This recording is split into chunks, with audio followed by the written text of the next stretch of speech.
மனசுல ஒரு பதட்டம் இருக்கும். அந்த பிரேயர் நம்ம முடிச்சாதான் நமக்கு ஊழியமே ஆண்டவர் தருவாரு. ஏன்னா இயேசு கிறிஸ்துவான ஊழியம் செய்யறதுக்கு முன்னாடி ஜெபம் பண்ணி தான் ஊழியம். அதே மாதிரி அப்போஸ்தலர்கள் அப்படிதான் பண்ணாங்க. அப்பதான் நம்ம ஊழியம் கர்த்தருடைய கருத்துல. நிறைய பேர் அப்படி ஜெபம் குறைஞ்சிருச்சு அப்படின்னா ஊழியம் இருக்காது.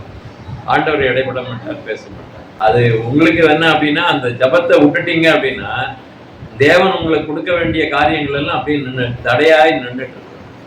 அது உங்களுக்கு புரியாது. ஏன்னா ஜெபத்துல இருக்கக்கூடிய அனுபவத்துல இருக்கிறவங்களுக்கு அந்த காரியங்கள் தெரியும். அந்த பழைய காலத்து பாட்டை பாடி உங்க வீட்டுல ஆராதனை பண்ணுங்க, ஜெபம் பண்ணுங்க, அந்த ஆசீர்வாதம் நிச்சயமாக. வீடு கட்டுறது நினைச்சாலும் வீடு கட்டும், இடம் வாங்கன்னா இடம் வாங்குவாங்க. எல்லா காரியத்தையும் நினைக்கிறதெல்லாம் நடக்கும். வீட்டு ஜபம், குடும்ப ஜபம் பாஸ்டர் வச்சு நீங்க நடத்துங்க, விடாதீங்க. அவங்க நல்லா இருக்கிறாங்க. கர்த்தருக்கு ஸ்தோத்திரம். வேதாகமத்துல நிறைய செய்திகள் நம்ம கேள்விப்பட்டிருக்கோம். ஆனா வேதாகமத்துல சொல்லப்பட்டு இருக்கின்ற தீர்க்க தரிசனங்கள் வேதாகமத்துல 28% இருக்குது. வேதாகமத்துல இந்த வேதாகமத்தின் பகுதிகளிலே தீர்க்க தரிசனமானது 28% இருக்கிறது. மொத்த தீர்க்க தரிசனம் என்று பார்க்கப்படும் 2500 தீர்க்க தரிசனம் எழுதப்பட்டிருக்கிறது. இதுல 2000 தீர்க்க தரிசனம் நிறைவேறிடுச்சு. இன்னும் 500 தீர்க்க தரிசனம் தான் பாக்கி இருக்குது. அப்போ நமக்கு தீர்க்க தரிசனத்துக்குரிய ஒரு ஆவல் வேண்டும், அதை பற்றி புரிதல் வேண்டும்.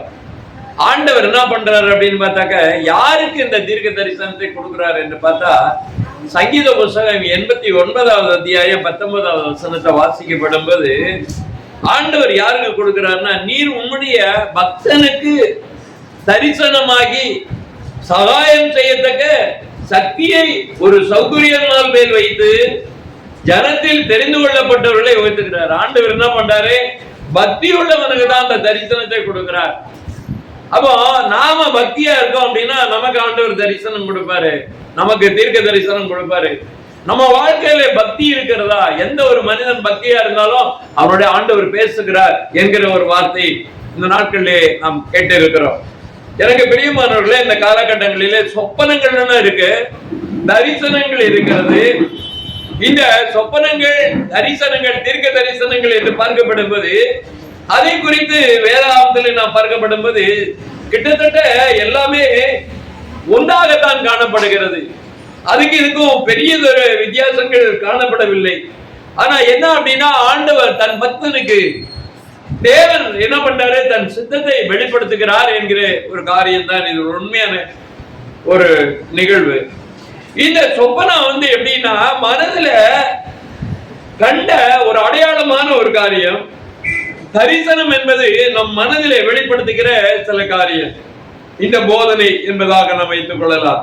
சொப்பனங்களை குறித்து நாம் அறியும் போது ஆண்டவர் அடையாளங்களை கொடுக்கிறார். அப்போ அந்த அடையாளங்களை பார்க்கப்படும் போது வேதாகமத்திலே 2 பேருடைய புத்தகம் 1வது அத்தியாயம் 20வது வசனத்தை வாசியுங்கள். வேதத்தில் உள்ள எந்த தீர்க்க தரிசனமும் சுய தோற்ற முடையதாய் இராதென்று நீங்கள் முந்தி அறிய வேண்டியது. அப்ப தீர்க்க தரிசனம் என்று சொல்லப்படும் போது ஒரு தோற்றம் உண்டாகும். அந்த தோற்றத்திற்கு உரிய அர்த்தங்களை அவர்கள் என்ன பண்ணுவாங்க, அவங்க சொல்லுவாங்க. அப்போ சொப்பனங்கள்ல, தரிசனங்கள்ல ஒரு தோற்றம் உண்டாச்சு அப்படின்னா அதுக்கு அர்த்தங்கள் வேறையாக இருக்கும். அதனுடைய அர்த்தங்களை சரியாக சொல்ல வேண்டும் என்பதாக இந்த இடத்துல நாம் பார்க்கிறோம். ஆனா இன்னைக்கு நிறைய பேர் என்ன பண்றாங்க, நிறைய பேர் தீர்க்க தரிசனம் சொல்றாங்களாம். ஆனா ஒவ்வொரு பைபிள்ல எழுதப்பட்டிருக்கிற தீர்க்க தரிசனத்துக்கு தவறான ஒரு வியாக்கியானத்தை கொடுக்கிறார்கள், தவறான ஒரு அர்த்தங்களை சொல்லுகிறார்கள். இப்படிப்பட்ட கொடிய செயலும் சபைகளுக்குள்ள நடக்கத்தான் செய்யுது. சிலர் என்ன பண்றாங்க அப்படின்னு கேட்டா, ஒரு தீர்க்க தரிசனத்தை சொல்லும் போது நன்றாக கற்றுக்கொண்டு சரியான முறையிலே அதனுடைய அர்த்தங்களை வேதாகமத்திலிருந்து எடுத்து சொல்லுவாங்க. அந்த வேதாகமத்திலிருந்து அடுத்து எடுத்து சொல்லும் போது அவர்களுக்கு அதுக்குரிய அடையாளம் அதற்கு தெரியும், அதற்குரிய சரியான கருத்து தெரியும், அதனுடைய ரகசியங்கள் வெளிப்படுத்தப்படும், உண்மையான அர்த்தங்களை அவர்கள் புரிந்து கொள்வார்கள். அப்படிப்பட்ட காரியங்களை இந்த உலகத்துல சொல்றது கொஞ்சம் பேர் தான். இன்னைக்கு இயேசு கிறிஸ்துவானவர் வருகை எப்படின்னா திருடனை போல இருக்கிறது என்று சொல்லப்பட்டிருக்கிறது. இவங்க என்ன பண்றாங்க, இயேசு கிறிஸ்து அதை வச்சு ரகசிய வருக ஆண்டவர் வருவார், ரகசியமா வருவார் அப்படின்னு. ஆனா பைபிள் ஆண்டவர் சொல்லுகிறார், என்ன சொன்னா, வானங்கள் திறக்கப்படும். அவ ஆண்டவர் சொல்ல வானங்கள் திறக்கப்பட ஆண்டவருடைய வருகையினுடைய காலகட்டங்களிலே வானத்திலே பெரிய எக்காலம் வழங்குகிறது. அப்ப என்ன ஆகுது அப்படின்னா, எல்லாம் மட என்று எல்லாமே அகன்று போகும். ஆண்டவருடைய வருகை பயங்கரமாக இருக்கிறது என்பதாக நாம் பார்க்கிறோம். பகிரங்க வருகை. ஆனா இன்னைக்கு ரகசிய வருகைன்னு சொல்லி போய் சொல்லிக்கிட்டு கிடக்காங்க. இந்த தரிசனமானது, இந்த தீர்க்க தரிசனமானது எந்த நேரத்துல வரும்? உங்களுடைய அபிப்பிராயம் என்ன? ஆவியானவர் வந்தாதான் சொப்பனமும் தீர்க்க தரிசனமும் வரும் அப்படின்றது சரியான ஒரு ஆன்சர் தான். அது எந்த நேரம் வரும் என்று சொல்ல முடியுமா உங்களால? ஜபம் பண்ணா வருமா? எந்த நேரம் வரும்னு நான் கேக்குறேன். நைட்டு, அதாவது தூக்கத்துல இருக்கிறவங்களுக்கு சொப்பனங்கள் தரிசனங்கள் கிடைக்கிறது வேதத்திலே சொல்லப்பட்டிருக்கு. அப்ப பகல்ல வராதா என்ன அப்படின்னு பாருங்க. டே டைம்லயும் சில சம்பவங்களை நாம் பார்க்கிறோம். ஒரு வசனம் எடுத்து நீங்க வாசிங்க. அப்போஸ்தலருடைய புத்தகத்துல 10வது அத்தியாயம் 2வது வசனம் 3வது வசனத்துல வாசிக்கப்படும் போது, கொர்நேலியு என்கிறவன் பகல்ல ஏறக்குறைய 9ஆம் மணி நேரத்திலே தேவனுடைய தூதன் தன்னிடத்தில் வரவும் கொர்நேலியுவே என்று அழைக்கவும் பிரத்யட்சமாக தரிசனத்தை பார்க்கிறான். அது எப்ப நடக்கிறது? 9ஆம் மணி வேறாம், பகலில் ஏறக்குறைய 9ஆம் மணி என்று சொல்லப்பட்டிருக்கிறது. அப்ப என்ன அப்படின்னா மத்தியானம் 3 மணி. அது பகல் நேரத்துலதான் அந்த என்ன அப்படின்னு கேட்டா அந்த தரிசனம் கிடைக்கிறது. அந்த தேவ தூதன் இங்கே வருகிறான் என்பதாக நாம் பார்க்கிறோம். இது பிரத்யட்சமான ஒரு தரிசனம். நேரடியாக வந்து தீர்க்க தரிசனத்தை என்ன பண்றாரா அந்த தேவ தூதன் வந்து சொல்லுகிறதை நாம் பார்க்க முடிகிறது. அதுல 10வது வசனத்தை வாசிங்க. மிகுந்த பசி அடைந்து, யாரு? பேதுருக்கு பயங்கரமான பசி. 6ஆம் மணி நேரத்துல ஜபம் பண்ணும்படி மேல் வீட்டில ஏறினான். அப்போ 6 மணி என்று சொன்னா பகல்ல மத்தியானம் 12 மணி. அந்த நேரம் அவனுக்கு கொள்ள பசியா போச்சு. சரி சாப்பிடலாம் அப்படின்னு மாடிக்கு போறான். அவன் மிகுந்த பசி அடைந்து சாப்பிட மனதா இருந்தான். அதற்கு அவர்கள் ஆயத்தம் பண்ணுகையிலே அவன் ஞான திருஷ்டி அடைந்து வானம் திறக்கிறதையும் 4 முனை கட்டப்பட்டுள்ள ஒரு பெரிய துப்பட்டி இறங்குறதையும் ஒரு விதமான கூடு தன்னிடத்துல இறங்கி தரையில விடப்பட்டிருக்கிறதை கண்டான் என்று நாம் பார்க்கிறோம். அப்போ பேதருக்கு வந்து 6ஆம் மணி நேரம், அப்போ மத்தியானம் 12 மணிக்கு பசி எடுக்கிற நேரத்துல அவருக்கு என்ன அப்படின்னாக்க பகல்ல அந்த தரிசனத்தை அவர் பார்க்கிறார். அதுக்கு என்ன பண்றாங்க அப்படின்னா அது ஞான திருஷ்டி என்று சொல்லப்படுகிறது. ஞான திருஷ்டிக்காரர்கள் தீர்க்க தரிசனம் எல்லாமே ஒண்ணுதான். அந்த காலத்துல ஞான திருஷ்டிக்காரனா தீர்க்க தரிசிக்கு பேரு ஞான திருஷ்டிக்காரன் தான் சொல்லுவாங்க. சாமுவேலை ஞான திருஷ்டிக்காரன் தான் சொன்னாங்க. அப்ப அதுவும் பகல்ல தான் நடந்திருக்கிறது. அதுல 4 கால ஜீவன்கள் அசுத்தமான பிராணிகள் எல்லாமே உள்ளே இருக்கு. அது இறங்கி வருகிறது. அவன் பார்த்த உடனே இதை நான் புசிக்க மாட்டேன் அப்படின்னு சொல்றான். அப்ப இதுல இருந்து என்ன தெரியுது அப்படின்னு கேட்டாக்க சுய தோற்றம் உடையது இராது என்று முந்தி அறிய வேண்டியது. அதான் பேதுருக்கு ஆண்டவர் அன்னைக்கே சொன்னாரு, எப்பா இது தரிசனம்பா, இது பாரு, இந்த தரிசனத்துக்கு அர்த்தம் வேற என்ன அப்படின்னு கேட்டா புறஜாதிகள் மத்தியிலே நீ போய் ஊழியம் பண்ணணும், நீ சுவிசேஷம் பண்ணணும் அப்படின்றதுக்காக ஒரு அர்த்தங்களை ஆண்டவர் இங்கே காண்பித்திருக்கிறார். இந்த தரிசனத்தை பார்த்து சிந்தித்துக் கொண்டு இருக்கும்போது வாசல்ல வந்து நிக்கிறான். யாரெல்லாம் வர அப்படின்னு கேட்டாக்க ஒரு 3 பேர் வராங்க. கொர்நேலியு அங்க இருந்து ஆள் அனுப்பிச்சிருக்கிறான். அவனை பேதுருவை கூட்டிட்டு வாங்க அப்படின்னு சொல்லி அனுப்பிச்சிருக்கிறான்.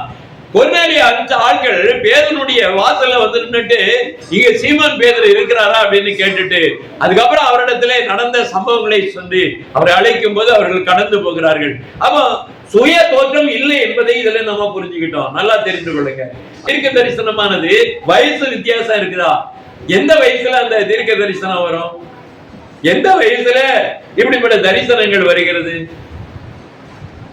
வயசானவங்களுக்கு வருமா? எந்த வயசுல வரும்?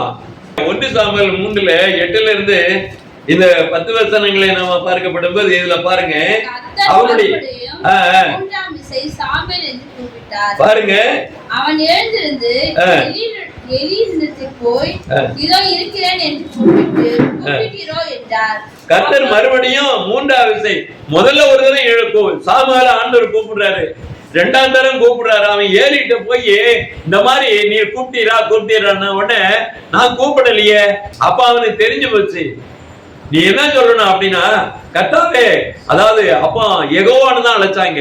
குழந்தையா இருக்கக்கூடிய எரேமியாவோட ஆண்டவர் பேசுகிறாரு. எரேமியாவுக்கு ஆண்டவர் சொல்ல, சிறு பிள்ளைன்னு சொல்லாதப்பா, நான் உன்னோட கூட இருக்கிறேன், இதோ உன் வாயில என்னுடைய வார்த்தையை நான் அருளி செய்திருக்கிறேன், உனக்கு என்ன அதிகாரம் இருக்குன்னா இந்த பாரு, நீ பிடுங்கவும் இடிக்கவும் அடிக்கவும் கவிழ்க்கவும் கட்டவும் நாட்டவும் உன்னை நான் இன்றைய தினம் ஜாதிகளின் மேலும் ராஜாக்களின் மேலும் ஏற்படுத்தின. அப்ப என்ன அர்த்தம்? நீ என்ன பண்ணுவியா பண்ணிக்கோ. ஒரு கவர்மெண்டே தூக்கி போனா தூக்கி போடு, ராஜாவை தூக்கி போனா தூக்கி போடு, எல்லா அதிகாரமும் உனக்கு இருக்குது அப்படின்றாரு. அவோ சிறு குழந்தைகளா இருக்கிற தேவனுடைய தாசர்கள் யாருக்கு ஆண்டவர் தரிசனம் கொடுத்திருக்கிறாரு? யாருக்கு ஆண்டவர் அந்த அதிகாரம் கொடுத்திருக்கிறாரு? அந்த குழந்தைக்கு கொடுக்கிறாரு. என்ன கொடுக்கிறாருன்னா, நீ என்ன வேணாலும் பண்ணு, கவர்மெண்டவே நீ கவுத்தலாம், நீ ராஜாவே தூக்கி வெளியில ஓடலாம், நீ ஆண்டவர் உனக்கு எல்லாவற்றையும் கொடுத்திருக்கிறார், எல்லா சுதந்திரத்தையும் அதிகாரத்தையும் கொடுத்திருக்கிறார். அவன் தீர்க்க தரிசனா சும்மா கிடையாது. அதே மாதிரி மோசே தீர்க்க தரிசியா இருந்தாரு. அவர் என்ன பண்ணாரு? பயங்கரமான ஒரு பெரிய அற்புதங்களை ஆண்டவர் செய்யும்படியாக அதிகாரம் கொடுத்தாரு. தேசத்துல 10 வாதைகளை அவனை என்ன பண்ணான்? கொடுத்தான். அந்த ஜனங்கள் நடுங்கினார்கள், பயந்தார்கள். அவன் சந்தோஷமா அந்த தேசத்திலிருந்து அவனை வழி அனுப்புனாங்க. அவன் தீர்க்க தரிசிகளுக்கு ஆண்டவர் என்ன கொடுக்கிறாரு? அதிகாரத்தை கொடுக்கிறார். நல்லா தெரிந்து கொள்ளுங்க. பலத்தை கொடுக்கிறார், வல்லமையை கொடுக்கிறார். இப்படிப்பட்ட ஒரு பெரிய காரியத்தை ஆண்டவர் கொடுக்கிறாரு. ஆனா உலகத்திலே சிறு பிள்ளையா இருக்கிற 2 பேருக்கு ஆண்டவர் தீர்க்க தரிசனத்தை கொடுத்து, ஆண்டவர் தரிசனத்தை கொடுத்து, ஆண்டவர் தன்னுடைய வார்த்தையை கொடுத்து, அதிகாரத்தை கொடுத்து பேச வச்சது யார் என்று பார்த்தா சாமுவேல் சிறு குழந்தை. அதே மாதிரி எரேமியாவும் சிறு பிள்ளை என்பதாக நாம் பார்க்கிறோம். வெளிப்பாடு புத்தகம் 11ஆவது அத்தியாயம் 6வது வசனத்தை வாசிங்க. இங்க சொல்லப்பட்டிருக்குது, கடைசி காலத்துல அந்த 2 சாட்சிகள் 2 பேரா வருவாங்க. அவங்களுக்கு என்ன அதிகாரத்தை ஆண்டவர் கொடுக்கிறாரு அப்படின்னு கேட்டாக்க என்ன சொல்லப்பட்டிருக்கு? மழையே தடுத்து நிறுத்துவாங்க. அப்புறம் அவர்கள் தண்ணீரை ரத்தமாக மாற்றுவார்கள். அப்புறம் என்ன பண்ணுவாங்க? தண்ணீரை ரத்தமாக மாற்றுவார்கள். பூமியில சகல விதமான வாதைகளை வாதிக்கவும் அவர்களுக்கு அதிகாரம் உண்டு. நல்லா தெரிந்து கொள்ளுங்க. இந்த கடைசி காலத்திலே இந்த ஜனங்களை சந்திக்கிற ஊழியக்காரர்கள், தேவனுடைய தீர்க்கதரிசிகள் இந்த தேசத்திலே ஒரு பெரிய அசைவை கொண்டுவார்கள். கர்த்தருடைய அடையாளத்தை காண்பிப்பார்கள். இந்த உலகத்துல இனிமே பெரிய பெரிய வாதைகள் வரப்போகிறது என்பதை ஆண்டவர் எச்சரிக்கிறார். தீர்க்கதரிசிகளை கொண்டு கர்த்தர் என்ன பண்ண போறாரு அப்படின்னா, இந்த தேசத்துக்கு ஒரு எச்சரிப்பை கொடுக்க போகிறார். இந்த உலக அரசாங்கத்துக்கு ஒரு என்ன பண்றாரு? ஒரு எதிர்ப்பை அவர்கள் சொல்லுவார்கள். தீர்க்கதரிசிகளுக்கு தான் அந்த அதிகாரத்தை கொடுத்தாரு, மற்றவங்களுக்கு கொடுக்க மாட்டாரா? சரி, சும்மா இருக்கிறவங்க எல்லாம் தீர்க்கதரிசனம் சொல்லுவாங்களா? தீர்க்கதரிசி அல்லாதவர்கள் தீர்க்க தரிசனம் சொல்லுவாங்களா? வேதாகமத்தை எடுத்து பார்க்கப்படும் போது சும்மா போறவனையும் கொண்டு பேச வைக்கிறார்.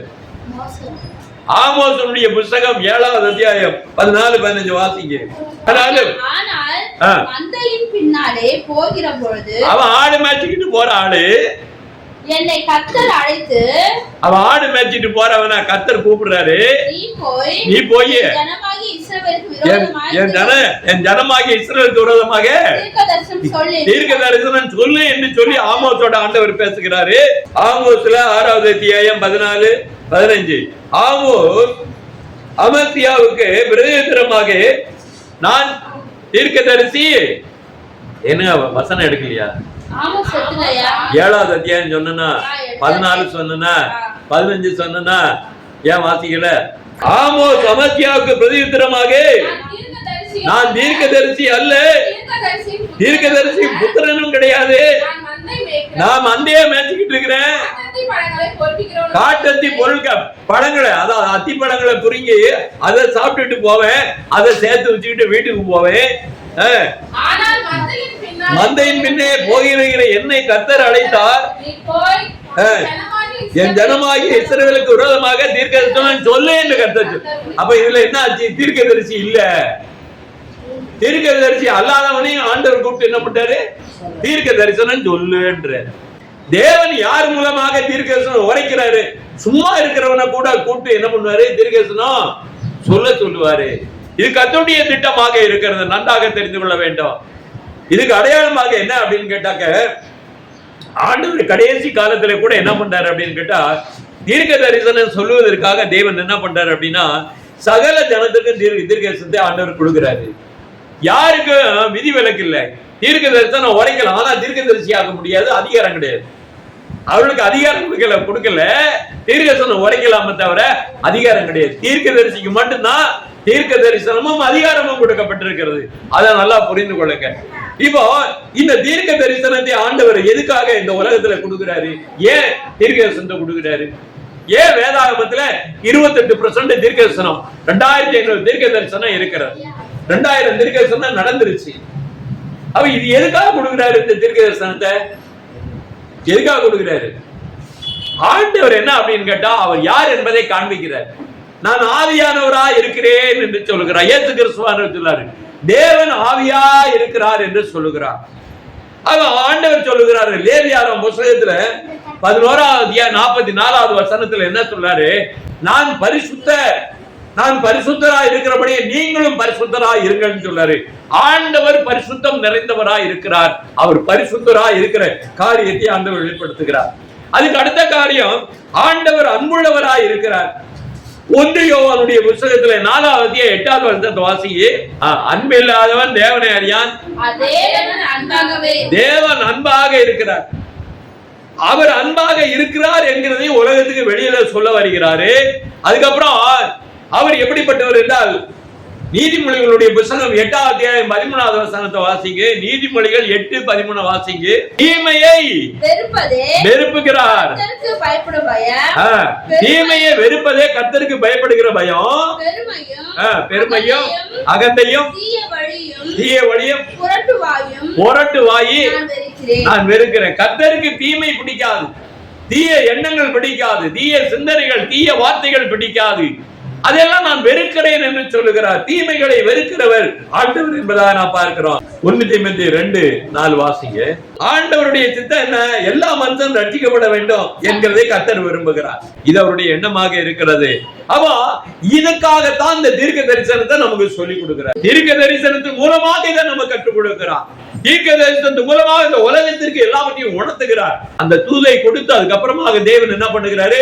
அவளை பயந்திருக்கும்படியாக செய்கிறார். அவள் பரிசுத்தமாக்க வேண்டும் என்பதை, ரட்சிக்க வேண்டும் என்பதை அவருடைய திட்டமாக இருக்கிறது என்பதை ஆண்டவர் நிச்சயித்து சொல்லுகிறதை நான் பார்க்க முடிகிறது. இதுக்காகத்தான் கர்த்தர் சொல்லுகிறாரு. 1 கொரிந்தியருடைய புத்தகம் 6:9-10 வசனங்களை வாசிப்போம். ரட்சிப்பினுடைய திட்டத்தில் ஆண்டவர் என்ன சொல்லி இருக்கிறாரு? அந்த வார்த்தையின்படியாக நாம் என்ன செய்யணும் அப்படின்னா, பரிசுத்தம் அடைய வேண்டும் என்று ஆண்டவர் சொல்லுகிறார்.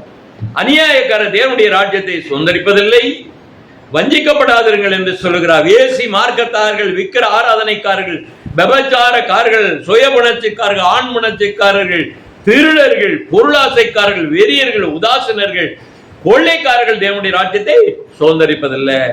ஆண்டவர் பரிசுத்தராய் இருக்கிறார், நீங்களும் பரிசுத்தராய் இருங்கள் என்று ஆண்டவர் சொல்லுகிறார். ஆண்டவர் அன்பாய் இருக்கிறார், அன்புள்ளவராய் இருக்கிறார், நீங்களும் அன்புள்ளவர்களாய் இருங்கள் என்று சொல்லுகிறார். ஆண்டவர் தீமையை வெறுக்கிறார், அநியாயத்தை வெறுக்கிறார், அக்கிரமத்தை வெறுக்கிறார். நீங்களும் தீமையை செய்யாதவர்களாய் நீங்கள் நல்ல வழிகளிலே நடக்க வேண்டும் என்பதற்காக ஆண்டவர் பரிசுத்த வார்த்தைகளை, கற்பனைகளை, சட்டத்தை ஆண்டவர் ஜனங்களுக்கு கொடுத்திருக்கிறார். அநியாய அக்கிரமம் எல்லாத்தையும் செய்கிற இவர்களை தேவன் தன்னுடைய ராஜ்யத்திலே சேர்ப்பதில்லை. அதற்காகத்தான் தேவன் இந்த திட்டத்தை வைத்திருக்கிறார். தேவன் வேதாகமத்திலே கொடுக்கின்ற முழு தீர்க்க தரிசனமும் எதை சொல்லுகிறது, எதை குறித்து எச்சரிக்கிறது என்று பார்த்தா, நம்ம பரிசுத்தமாகணும், நம்ம அவருடைய சத்தத்தை கேட்கணும், அவருடைய தீர்க்க தரிசனத்தை உணர்ந்து நீங்க தேவனுடைய ராஜ்யத்துக்கு ஆயத்தப்பட வேண்டும். இதுதான் ஆண்டவர் இவ்வளவு காரியத்தை சொல்லுகிறார். என்ன சொல்கிறார்னா, தீர்க்க தரிசனம் இல்லாத இடத்துல ஜனங்கள் என்ன ஆவாங்க? சீர்கெட்டு போவார்கள். அப்ப சபைக்குள்ள தீர்க்க தரிசனம் வேணும். அதுக்காக ஆண்டவர் தீர்க்க தரிசிகளை வைத்திருக்கிறாரு, தீர்க்க தரிசனங்களை வைத்திருக்கிறாரு. அதனுடைய அர்த்தங்களை நீங்கள் அறிந்து கொள்ள வேண்டும், நீங்கள் புரிந்து கொள்ள வேண்டும். இது தேவனுடைய திட்டமாக இருக்கிறது. இதை நிச்சயித்து சொல்லணும். இப்போ ஒரு தேசத்துல என்ன அப்படின்னா, ஒரு சட்டம்னு ஒண்ணு இருக்குது. அந்த சட்டத்தின்படி நடக்கல அப்படின்னா அந்த தேசம் பாழா போயிரும்ல. அந்த தேசம் நாசமாகும் இல்ல. அப்போ ஒரு உலகத்துல ஒரு தேசமானது ஒவ்வொரு மனிதனுடைய வாழ்க்கையில அவன் இஷ்டப்படி நடந்தா அப்படின்னா நிலைமை என்ன ஆகும்? இன்னைக்கு அப்படி நடக்க கூடாது. எல்லாருடைய வாழ்க்கையிலும் ஒரு சட்டத்தை கைக்கொள்ள வேண்டும், தேசத்திலே சட்டத்தை கைக்கொள்ள வேண்டும். ஆண்டவருடைய திருச்சபை மக்களுக்கு ஆண்டவர் சொல்லுகிறார், என் சட்டத்தை கைக்கொள்ளுங்கள் என்று சொல்லுகிறார். அப்ப அந்த சட்டத்தின்படியாக நீங்க நடந்தீங்கன்னா உங்களுக்குள்ள ஒரு ஒழுக்கம் இருக்கும். அந்த ஒழுக்கத்தினால ஆண்டவருடைய வார்த்தையை கேட்டு நடக்கும்போது ஆண்டவர் உங்களை ஆசீர்வதிக்கிறாரு, உங்களுக்கு நன்மைகளை அருளி செய்கிறாரு, உங்களை வழி நடத்துகிறாரு. நீங்க அப்படியாக ஆண்டவருடைய சித்தத்தின்படியாக நடந்து அந்த சட்டத்தின் வழியாக நீங்கள் கை கொள்ளும்போது உங்க வாழ்க்கையில ஒரு அமைதி உண்டாகிறது, சமாதானம் உண்டாகிறது. அதன் மூலமாக தான் கர்த்தர் உங்களை எடுத்து செல்கிறார் பரலோகத்திற்கு. இதற்காக தான் ஆண்டவர் சொல்லுகிறார். நிறைய பேர் என்னன்னா கிருபையினாலே ரட்சிப்பு, கிருபையினாலே மீட்பு. அப்ப என்ன பண்ணணும் அப்படின்னாக்க கிருபை அது போதும் ஐயா, 10 கற்பனை எல்லாம் வேண்டாம், சட்டமும் வேண்டாம், ஒண்ணும் வேண்டாம். அப்ப இஷ்டத்துக்கு எங்க போனாலும் போகலாம், கொலைகாரனா ஆகலாம், கொள்ளையடிக்கலாம், பொய் சொல்லலாம், விபச்சாரக்காரலாம், சரக்கு அடிக்கலாம், போத அவஸ்தை போடலாம். இப்படியா சொல்லி இருக்குது? ஆண்டவர் என்ன சொல்லுகிறாரு? ஒரு தீமை செய்த ஒரு விபச்சாரத்துல கண்டுபிடிக்கப்பட்ட சிறிய எல்லாரும் கல்லால அடிக்க வரும்போது ஆண்டவர் சொல்லுகிறாரு, எல்லாரும் உங்கள ஒருவன் நீங்க நல்லவனா இருந்தா நீ கல்ல நீ எரி அப்படின்னு சொன்ன உடனே ஒருத்தர் கூட இல்லை, எல்லாருமே விபச்சாரியா இருக்காம போயிட்டானுங்க. நானும் உன்னை தீர்க்கிறது இல்ல, இனி பாவம் செய்யாதன்னு சொல்லி அனுப்புறாரு. ஏன் பாவம் செய்யாத? அப்ப ஆண்டவர் திருப்பி அந்த வசனத்தை சொல்லுகிறாரு, நீ ஒழுக்கத்தை கடைபிடிக்க வேண்டும், கர்த்தருடைய சட்டத்தை நீ கை கொள்ள வேண்டும், நீ பரிசுத்தமா இருக்க வேண்டும். எங்களுக்கு பரிசுத்தமும் வேண்டாம், எங்களுக்கு சட்டமும் வேண்டாம், எங்களுக்கு கற்பனையும் வேண்டாம், எங்களுக்கு ஒண்ணு வேண்டாம், நாங்க கிருபையினால பரலோகத்துக்கு போவோம் அப்படின்னு சொல்லி புழுகிட்டு கிடக்காங்க. எல்லா சபையும் இந்த புழுகிற கேசத்தான் இருக்கு. நீங்க இந்த மாதிரியான சபைகளை அவளுக்கு நீங்க சொல்ல வேண்டிய ஒரு காரியம், தேவனுடைய ராஜ்யத்தை சுதந்திரிப்பதற்கு நாம தேவனுடைய சட்டம் அவசியம் என்று சொல்லுகிறார். இனி பாவம் செய்யாதே என்று அந்த மகளுக்கு சொன்னது போல சட்டத்தை கை கொள்ள வேண்டும் என்று ஆண்டவர் சொல்லுகிறார். எவ்விதமான தீர்க்கதரிசி இருக்காங்க உலகத்துல? பலவிதமான தீர்க்கதரிசி. ஒருத்தர் கர்த்தருடைய தீர்க்கதரிசி, இன்னொருத்தர் லஞ்சம் வாங்குற தீர்க்கதரிசி. யாராவது பணம் கொடுத்தாங்கன்னா அதுக்கு தந்தாப்புல தீர்க்கதரிசி சொல்லுவார், லஞ்சம் வாங்குற தீர்க்கதரிசி. இன்னொரு தீர்க்கதரிசி யாரு அப்படின்னா கள்ள தீர்க்கதரிசி. உலகத்துல 3 விதமான தீர்க்கதரிசிகள் இருக்காங்க. புரியுதா உங்களுக்கு? பணம் கொடுத்து எங்க ஐயாவை நீங்க நல்லபடியா ஆசீர்வதிங்க, நல்ல தீர்க்கதரிசனம் சொல்லுங்க அப்படின்னு சொல்லி காசு கொடுத்து கூட்டிட்டு போற கோஷ்டிகள் அன்னைக்கு இருக்குது. இன்னைக்கு பணம் கொடுத்து தீர்க்க தரிசனம் எங்களுக்கு நல்லதா சொல்லுங்க அப்படின்னு சொல்லி பணம் கொண்டே கொடுத்து சொல்றாங்க. ஆனா ஆண்டவர் சொல்லுகிறாரு 3 விதமான தீர்க்கதரிசி உலகத்திலே இருக்கிறார்கள் என்று சொல்லி. பிலேயாம் என்ன பண்ணா? காசு வாங்கிட்டு தீர்க்க தரிசனம் சொல்றவனா இருந்தான். ஆண்டவர் சொல்ற கள்ள தீர்க்கதரிசிக்கு எச்சரிக்கையா இருங்கன்னாரு. அன்னைக்கு பார்த்தா மிகாயா ஒருத்தன் தான் நல்ல தீர்க்கதரிசியா இருந்தான். அவன் வேண்டவே வேண்டாம். அகமசியாவுடைய மகன் அகாயாவை கூப்பிடாதீங்க, அவன் எப்பொழுதும் தீமையாகவே சொல்லுவான், அவன் வேண்டவே வேண்டான்னு சொன்னாங்க. ஆண்டவருடைய வார்த்தையை உரைக்கக்கூடிய ஒரு தீர்க்கதரிசி உலகத்திலே வெறுப்பார்கள், நல்லா தெரிந்து கொள்ளுங்க. ஆண்டவர் கடிந்து கொள்ளுகிறே தீர்க்கதரிசி, உண்மையான தீர்க்கதரிசி அகாயாவுடைய மகன் மிகாயா போலே தீர்க்கதரிசியாக இருந்தான். ஆனா அங்க இருக்கக்கூடிய எத்தனை தீர்க்கதரிசி இருந்தாங்க? 400 பேர் கள்ள தீர்க்கதரிசியா இருந்தான், ஒருத்தன் உண்மையான தீர்க்கதரிசியா இருந்தான். பிலேயாம் யாரு? பணத்துக்காக லஞ்சம் வாங்குற தீர்க்கதரிசி, பணத்தை வாங்கிட்டு பேசுற தீர்க்கதரிசி. எரேமியாவுடைய புத்தகத்துல 23வது அத்தியாயத்திலே 24வது வசனத்தை வாசிங்க. யாவனாகியும் நான் என்ன காணாதபடி மறைத்துக் கொள்ள முடியுமானா முடியவே முடியாது. ஆண்டவர் சொல்லுகிறாரு, உலகத்துல ஆண்டவர் சொல்லுகிறாரு, தாவீது சொன்ன வார்த்தையை நாம் நினைக்கூற வேண்டும். வானத்துக்கு ஏறினாலும் அங்கே இருக்கிறேன், பாதாளத்துல படுக்க ஓட்டாலும் நீர் அங்கே இருக்கிறீரு. நான் எங்க ஓட முடியும், எங்க போக முடியும்? ஒருவனும் மறைத்துக் கொள்ள முடியாது, எந்த இடத்துல ஒளிந்து கொள்ள முடியாது, மறைந்து கொண்டு தான் என்ன தப்பிதங்களும் செய்ய முடியாது. கர்த்தர் பார்க்கிறவரா இருக்கிறார். ஆண்டவர் சொல்லுகிறாரு, என் நாமத்தை சொல்லி பொய் தீர்க்கதரிசனம் உரைக்கிற தீர்க்கதரிசிகளை ஆண்டவர் எச்சரிக்கிறார். இவர்கள் தங்கள் இருதயத்திலே வஞ்சகத்தை கொண்டு தீர்க்க தரிசனத்தை சொல்லுகிறார்கள். என் வார்த்தையை திருட்டுத்தனமாக எடுக்கிற தீர்க்கதரிசிகளுக்கு நான் விரோதி என்று கர்த்தர் சொல்லுகிறார். தங்கள் நாவின் சொல்லை வழங்குகிறார்கள், பொய் சொல்லு சொப்பனங்களை சொல்லி மோசம் போக்குகிறார்கள். நான் அவர்களை அனுப்பினதும் இல்லை, கற்பித்ததும் இல்லை, பிரயோஜனமாக இருப்பதும் இல்லை என்று ஆண்டவர் சொல்கிறார். நிறைய சபைகளை தீர்க்கதரிசனம் சொல்றாங்க, தீர்க்கதரிசி என்று சொல்லுகிறாங்க. அவருடைய நாமத்தை சொல்லி பொய்யான தீர்க்க தரிசனம், வஞ்சகமான தீர்க்க தரிசனம். ஆண்டுடைய வார்த்தை சில வார்த்தைகளை எடுத்து வச்சுக்குவாங்க, தீர்க்க தரிசனத்துக்காக அந்த வார்த்தைகளை வைத்துக் கொண்டு பேசுவாங்க. அந்த தீர்க்க தரிசனத்துக்கு நான் விரோதி என்று கர்த்தர் சொல்லுகிறார். அபிஷேகத்தை கொடுக்கவில்லை, அந்த வார்த்தையை கொடுக்கவில்லை, அவர்களே சொல்கிறார்கள். இப்படிப்பட்ட ஜனங்களை நான் அனுப்பவில்லை என்று ஆண்டவர் சொல்லுகிறார். அவர்கள் வழிகாட்டுதல் மிக அவசியமாக இருக்கிறது, அதற்காக தீர்க்க தரிசனத்தை கொடுக்கிறார். அவர்கள் வாழ்க்கை சமாதானத்தையும் தேவ கிருபையும் பெரும்படியாக ஆசீர்வாதமாக இருப்பதற்கு, பூமியிலே அவர்கள் சுதந்திரத்தை பெறுவதற்கும் பரலோகத்துடைய சுதந்திரத்தை பெறுவதற்காக ஆண்டவர் அந்த தீர்க்க தரிசனத்தை அவர்களுக்கு கொடுக்கிறார். ஆண்டவர் லூக்காவுடைய புத்தகத்திலே 11வது அத்தியாயம் 28வது வசனத்தை சொல்லுகிறார், தேவனுடைய வார்த்தையை கேட்டு அதை காத்து கொள்ளுகிறவர்களே அதிக பாக்கியவான்கள் என்று சொல்லப்பட்டிருக்குது. இன்னைக்கு வசனங்களை கேட்கிறீர்கள், ஆண்டவருடைய தீர்க்க தரிசன வார்த்தையை கேட்கிறீர்கள். ஆண்டவருடைய வார்த்தையை கேட்டு அதன்படி நீங்கள் நடந்து அதை காத்துக் கொள்ள வேண்டும். அப்ப நீங்க பாக்கியவான்களாக இருப்பீர்கள். தீர்க்க தரிசனம் எதற்கு கொடுக்கப்படுகிறதா? உன் தேவனுடைய வேதத்தை மறந்தாய், நான் உன்னுடைய பிள்ளைகளை நான் மறந்து விடுவேன் என்று ஆண்டவர் சொல்கிறார். அவர்களெல்லாம் சங்காரத்துக்கு நியமிப்பேன் என்று சொல்கிறார். என்னைக்கு வேதத்தில் உள்ள வார்த்தையின்படியாக நீங்கள் கேட்கிறீர்களோ, எந்த வார்த்தையின்படி நடக்கிறீர்களோ, ஆண்டவர் உங்கள் பிள்ளைகளை ஆசீர்வதிப்பாரு. வேதத்தையே கேட்காம நீங்க வேதத்துடைய வார்த்தைக்கு கீழ்ப்படியாம நீங்க போனீங்க அப்படின்னா உங்களுக்கு ஆசீர்வாதம் இல்லை, உங்க பிள்ளைகளுக்கு ஆசீர்வாதம் இல்லை என்பதாக ஆண்டவர் என்ன சொல்லுகிறார்னா, ஓசியாவுடைய தீர்க்கதரிசி மூலமாக தன் ஜனத்திற்கு ஆண்டவர் அன்னைக்கு எச்சரிப்பை கொடுக்கிறார். அன்னைக்கு ஊழியக்காரன் வேதப்பார்கள் எல்லாருமே ஆசாரியர்கள் எல்லாமே வேதத்தை மறந்துட்டாங்க. வேதத்தை வாசிக்கிறது இல்ல, தியானிக்கிறது இல்ல, வேதத்தின்படியாக பிரசங்கம் பண்ணுகிறது இல்ல. தங்க வாயில இருக்கிற வார்த்தையை சொல்லுவாங்க. ஏதோ என்ன பண்ணுவாங்க, அந்த டைமுக்கு அந்த ஆசரிப்பு அந்த பூஜையை நடத்திட்டு போவாங்க. இப்படித்தான் இருந்தாங்க. அதனாலே ஓசியாவை கொண்டு ஆண்டவர்களுக்கு தீர்க்க தரிசனத்தை உரைத்தார். ஆண்டவர் சொல்லுகிறார், தீர்க்க தரிசனங்களை இவங்க கேட்கிறானா கேட்கலையோ எழுதி ஓட்டு, எழுதி பலகையில எழுதி அங்க வரைஞ்சு வை அப்படிங்கிறாரு. இன்னைக்கு ஒரு காரியம் நல்லா தெரிந்து கொள்ளுங்க, தீர்க்க தரிசன வார்த்தையை உங்க வீட்டு வாசல்ல நீங்க எழுதணும்ன்ற, ஒருத்தர் வீட்டு வாசல்ல நீங்க எழுதுங்கன்றாரு. எவனாவது படிக்கட்டும் அப்படின்றாரு. ஏன் அப்படின்னு கேட்டா, இது ஆண்டவருடைய கட்டளையாக இருக்கிறது. வேதாகமத்துல சொல்லுகிற ஒரு தீர்க்க தரிசனம் உங்க வீட்டுல வாசல்ல நீங்க எழுதுங்க, கர்த்தர் உங்களை ஆசீர்வதிப்பார். வேத வசனம் அவிதமா சொல்லுகிறது. எடுத்து வாசிங்கள். ஆபகுக்கினுடைய புத்தகம் 2வது அத்தியாயம் 2வது வசனம் 3வது வசனம். அப்பொழுது கர்த்தர் எனக்கு பிரதியுத்தரமாக தரிசனத்தை எழுதி அதை பாருங்க, தரிசனத்தை எழுது. அந்த காலத்துல பலகையில என்ன பண்ணுவாங்க, போர்டு வச்சிருந்தாங்க. அப்பெல்லாம் ரேக் சீட்ல எல்லாம் எழுத மாட்டாங்க. அந்த காலத்துல பலகையில தான் எழுதுவாங்க. இன்னைக்கு வெளிநாட்டுல பாத்தீங்கன்னா அங்கங்க ஊரினுடைய அடையாளங்கள், தெரு பெயர்கள்லாம் பலகையில் எழுதி வச்சிருக்கிறாங்க. அப்போ கல்லுகள் எழுதுவாங்க. அப்போ அந்த காலத்திலேயே இந்த வேதாகமத்தினுடைய தீர்க்க தரிசனங்கள் பலகையில எழுதி வச்சிருக்கிறாங்க. பலகையினுடைய அடுக்குகள் அந்த காலத்திலேயே தீர்க்க தரிசன புத்தகங்கள் பலகையில் எழுதப்பட்ட அடுக்குகள் அந்த காலத்திலே இருந்திருக்கு. நல்லா புரிந்து கொள்ள வேண்டும். இந்த இடத்துல பார்க்கப்படும் போது உங்க வீட்டுல நீங்க என்ன பண்றீங்க அப்படின்னு கேட்டா, தீர்க்க தரிசனத்தை எழுதுங்க என்று ஆண்டவர் சொல்லுகிறார்.